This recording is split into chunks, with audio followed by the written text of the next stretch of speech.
Hi, welcome to Do It Yourself channel. Today I will show you where to find and where to turn on the ability for our phone to speak our keyboard input. For example, if you are typing a message. So, first we have to go to Settings, then at the bottom of the list is Accessibility Options. Here, Vision Enhancements.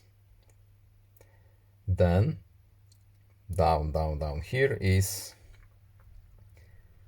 Spoken Assistance. Speak keyboard input aloud. Enable it. We can change what we want to our speaker to speak. Let's say single characters. Let's check if it works. Let's type a simple message. Capital I, space, capital U, M, G, D, Y. It's working. I hope this video is helpful to you. Please leave a like and subscribe. Have a nice day and see you in the next video. Goodbye.